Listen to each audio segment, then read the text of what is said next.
Welcome to Think Like a Philosopher.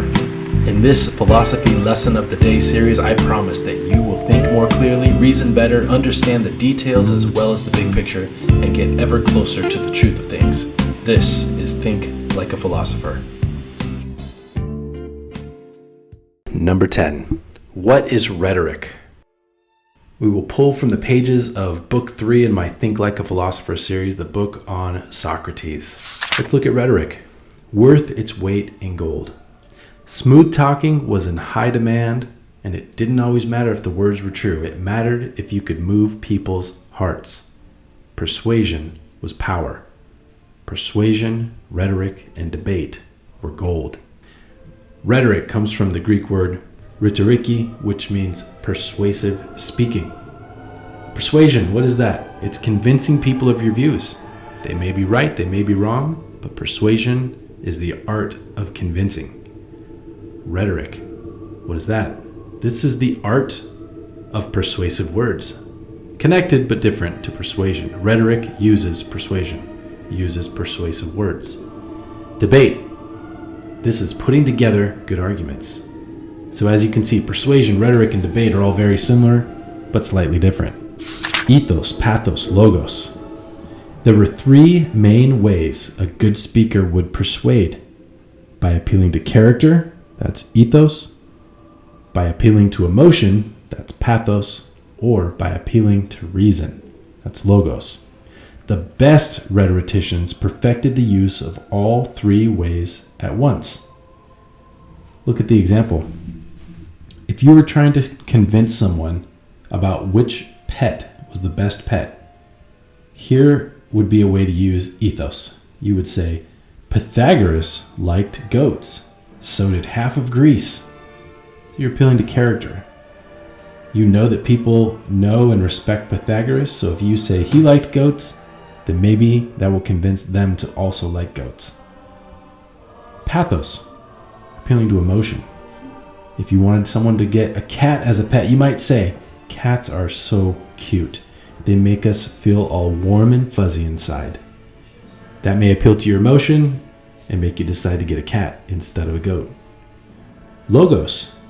You might say goldfish are cheap and easy to take care of. That is a logical argument. It doesn't appeal to emotion. It doesn't cite a great thinker like Pythagoras, but it is reasonable. Or you might use all three at the same time and convince someone to get a dog. You should like dogs because all philosophers like dogs, knowing that they will love you back with loyalty and understanding that they are more useful than cats. Notice that in this argument, there's an appeal to ethos, that's character, when it says all philosophers like dogs. There's an appeal to pathos, the emotion, when you say that they will love you back with loyalty. And there's an appeal to logos when it says that they will be more useful than cats. Again, the best rhetoricians, those that use rhetoric, perfected the use of all three, ethos, pathos, logos, at once.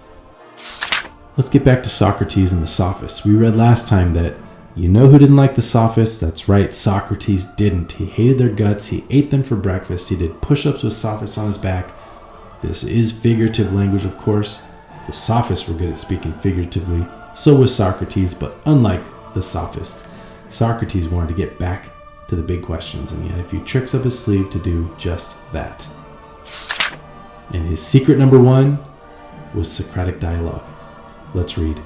His first secret was to ask questions. Teleology, purpose, and the why were his favorite topics, much like the earliest Greek thinkers. And he also asked questions on purpose. Socrates questioned everything. He was so good at it that he could get you to figure things out simply by asking you questions. Socrates wouldn't always tell you the answers, but his questions led to answers. This approach is known as the Socratic method. By mastering dialogue, he helped people to find truth. We get the word teleology from the Greek word telos, which means end or purpose, and the word dialogue comes from dialogos, which means through the use of words. So what is this Socratic method? Let's look at an example.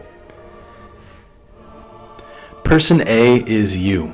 Person B is Socrates. So you say lying is always wrong. And Socrates would ask you, what do you mean by always? Can you give me an example of when lying might be justified? To which you say, I don't know. Maybe if it's to protect someone from harm?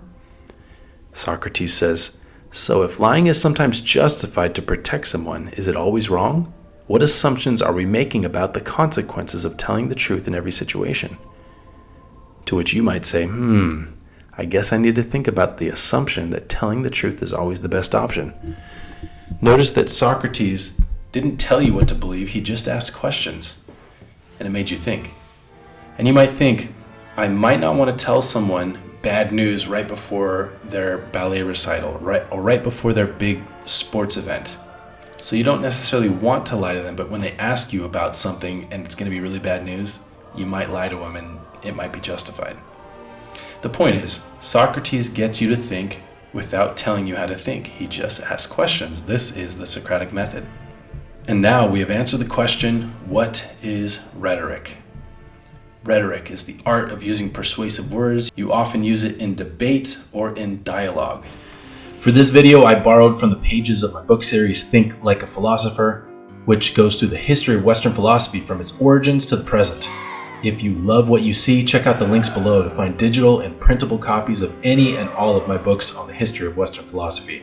There is a carefully crafted kids version and an outstanding, honest, older thinkers version for each part of the story. I promise that these books will help you to think more clearly, reason better, and get ever closer to the truth of things. With crystal clear, concise language, Greek and Latin translations, and original illustrations and graphics on each page to help you visualize abstract concepts, you will not be disappointed. Thank you for watching. Don't forget to like and subscribe. It supports the channel and ensures that you don't miss any new videos as they come out. See you next time.